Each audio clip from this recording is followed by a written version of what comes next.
ng tatay niyo. Masaya ako na nandito kayo, ate, kuya. Sana maging successful din ako na kagaya niyo. O siya na, kumain na kayo ha? Galing pa kayo sa malalayo eh. Wow naman, Mare. Bigatin na yung mga anak mo. Saya-saya. Oo naman, Mare. Ilang taon din akong kumayod para mapagtapos lang sila.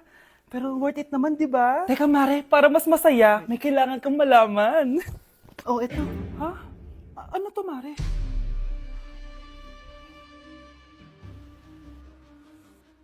Nay, bakit po? Mga sinungaling kayo?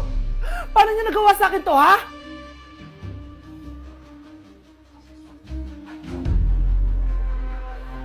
Anak, kunin mo yung cellphone ko sa kwarto. May tumatawag ata. Ah, sige po, Nay. Sabi cellphone ni nanay. Anak, bilisan mo naman. Ay, salamat naman, nakatae din. Scarlett, ba't nandyan ka? Eh, di ba pinukuha ko sa cellphone ko? Pinagsasabi mo, Nay. Kanina pa ako dito sa loob. Nay, eto na po cellphone niyo. Sino yan, Nay? Bakit kamukha ko? Teka lang, bakit dalawa kayong Scarlett? Nananaginip pa ako? Ah, Nay, ako yung totoong Scarlett. Ha? Sinungaling! Ako to, Nay, ang totoong Scarlett. Sandali nga! Hindi na ako tutuwa sa inyong dalawa, ha? Isa lang ang solusyon dito. Magtatanong ako at kung sino makasagot ng tama, siya ang totoong Scarlett. Unang tanong, saan ako may balat? Balat? Ah, Nay! Sa puwet! Nay! Sa kifi. Tama! Kifi. Ha? Totoo ba, Nay? O, diba? Alam ko. Susunod na tanong. Ano ang timbang ko? Mukha kang 100 kilos, Nay. 75 kilos? Tama! 75 kilos! Yes! Huling tanong. Ano ang birthday ko? Birthday? Mahina pa naman ako sa ganyan. April 14, 1977? April 15, 1977. Tama! Ikaw nga ang totoong Scarlett! At ikaw, dahil talo ka, lumayas ka na dito, impostor! Ay! Sino ba kasing Scarlett na yun? Bakit kamukha ko siya? Anak, kilalang kilala mo talaga ako, no? Siyempre naman, Nay, anak mo ko eh. Worth it lahat ng pagpaparetoke ko dahil sinira mo ang mukha ko noon. Ngayong napaniwala na kita, gaganti na ako sa'yo. Shh, Scarlett, itatakas kita ha? Scarlett, may kausap ka ba? Nandiyan na si nanay. Bilisan mo. Paparating na siya. Bibilisan ko na. Scarlett! Scarlett! May kausap ka ba? Huwag kang maingay dyan, ha? Scarlett, tara na. Tara na, tita. Tita, buti na lang dumating ka. Hindi ko na kaya mga pinagagawa ni nanay. Hi, Scarlett! Nay! Napaka-hayop mo, Susan! Oo, hayop ako. At least madaming pera. Huwag kang mag-alala. Hindi kita sasaktan. Ha? Hindi ko na din kaya mga pinagagawa sa akin ni Susan. At ikaw, Scarlett, ipapakain ko sa'yo yung lason na binigay mo sa akin. Nay, wag po. Halika. Isubo mo tong lason. Ito'y nararapat sa'yo para mawala ka na sa mundo. Itigil mo na yan, Susan. Totoo ba ito nakikita ko? Buhay ka, Tay? Oo, buhay na buhay. Paano nangyari yun? Hindi pwede. Pinatay na kita. Simula pa lang ng una, alam ko naman na pera lang ang habol mo sa akin, Susan. Kaya nung naparalyze ako, alam ko na pagkakataon mo na yon para lasunin ako. Kaya inutusan ko yung pulis para ipalit ako sa bangkay. Hawak ko din dito yung mga papeles na magpapatunay na ninanakawan mo ako ng pera. Sumama ka sa akin sa presinto. Tandaan nyo to! Hindi ba ako tapos? Anak, sorry. Kinailangan ko magtago sa'yo. Okay lang, Tay. Ang importante, buhay ka.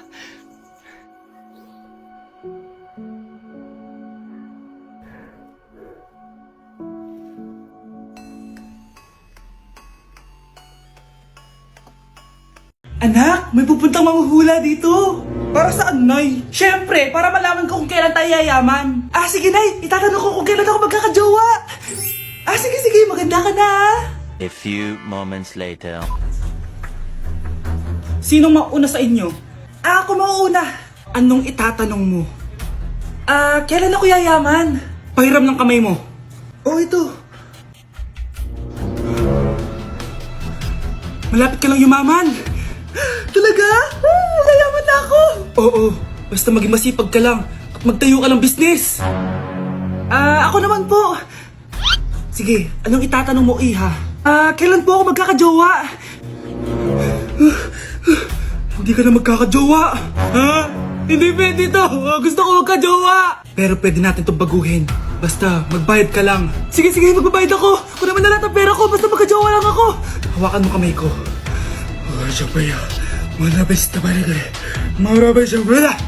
Ayan, may jowa ka na. Nasa labas na. Talaga? Hi, ako yung magiging jowa mo. Bakit ang pangit? Mukhang talampakan. Nay! Oh, bakit? Anyari? Sinabihan niya akong pangit. Totoo naman eh. Aba, bastos ka. Aalis na kami dito. Nasaan yung mga bayad nyo? Hulaan mo magkano ibabayad namin sa'yo? 5,000! Nasaan na? Mali! Wala kami ibabayad sa'yo dahil scam ka! Magbabayad kayo! Lumayas na kayo dito! Layas!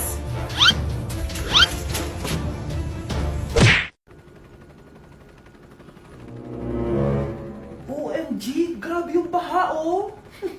For sure, marami naman nakurakot si Dad. Paldo! Oh, Cheska, ba't ang aga mo? Di ba traffic kasi baha? Ay, opo ma'am, baha nga po eh. Kaya pinag-helicopter na ako ni Daddy para safe ako. Kawawa nga po yung mga tao eh. Wow, sana all. Ah, yes Daddy? Opo, nandito na po ako sa school. Yung baon ko 1 million ha, send mo na. Ha? 1 million yung baon niya? No! Binasa mo yung Chanel bag ko! Sorry, Cheska. Alam mo ba kung magkano to, ha? 600,000 to! Mas mahal pa to sa bahay nyo! Napakamahal naman yan. Whatever. Papabili na lang ulit ako. Salamat ka, mabait ako. Nahiya naman tong 300 peso ng bag ko. Be, tara sa kantin. Nag-crave ako ng siomay tsaka ng kwek-kwek. Tara.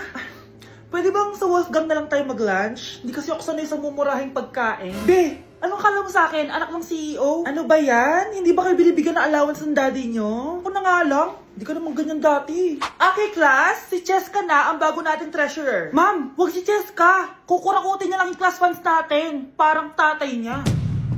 Flood control, ayaw. Gastos, gusto. Kaya mayaman si Cheska kasi korap ang pamilya niya. Ang laki ng tax na binabayaran ko. Sa Disney Princess pala natin napupunta lahat. Habang kami, binabaha na dito. Ikaw pa helicopter lang. Wow, napaka-lavish mo naman. Tsaka, pairam muna ako nito Chanel bag mo ha. May ambag din ako dito, no? Hindi kami titigil hanggat walang nakukulong. Deserve niyong magdusa. Nay, ang taas ng grades ko. Congrats. Kain tayo sa labas, Nay. Sabi niyo pag mataas grades ko, kakain tayo. Wala akong time, anak. Nay, nagugutom po ako. Anak, may ginagawa ko. Nay, di po ba kayo magluluto? Ano ba yung anak? Ang tanda mo na, di mo pa rin kaya magluto para sa sarili mo? Kita mo ang dami kong ginagawa dito? Storbo to. Sige po, Nay. Ako na lang po magluluto. Mari! Oh, Mare, ba't parang takot ka? Ang dami na kasi nawawalang bata sa barangay natin. Yung kapitbahay natin, 4 na araw na nawawala yung anak niya. Baka naman nag-away lang sila tapos lumayas yung anak niya. Basta ikaw, Scarlett, palagi kang mag-iingat, ha? Sige po, tita. Masyado ko nagpapaniwala sa fake news, Mare. Nay, tignan niyo po yung drawing ko, oh. Ang ganda, anak. Di mo pa naman nakita, eh. Nay, punta po kayo sa school bukas. Kakanta po ako sa stage. Oo, sige anak. Pupunta ako pag may free time ako. Talaga, Nay? Yay! Uy, Mare, kakanta anak mo ngayon. Hindi ka pa pupunta?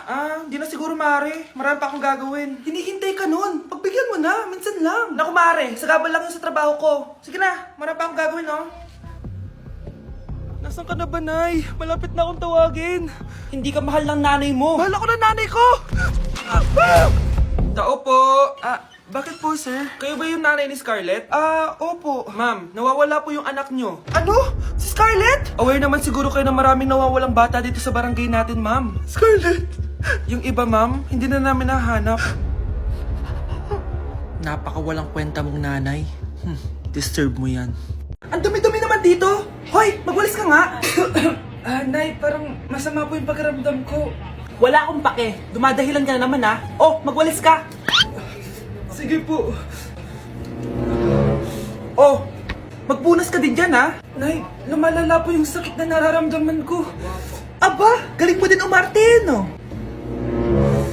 Bilisan mo dyan. Marami pa akong papagawa sa'yo. Best actor? Anak? Anak? Anak? A few moments later. Ikinalulungkot ko pero malala na ang sakit sa puso ng anak nyo. Hindi ko po alam, Dok. Sorry, anak. Kailangan na natin tong palitan sa lalong madaling panahon. Gawin niyo po lahat, Dok. Kailangan natin na magdodonate ng puso. Ako na pong bahala.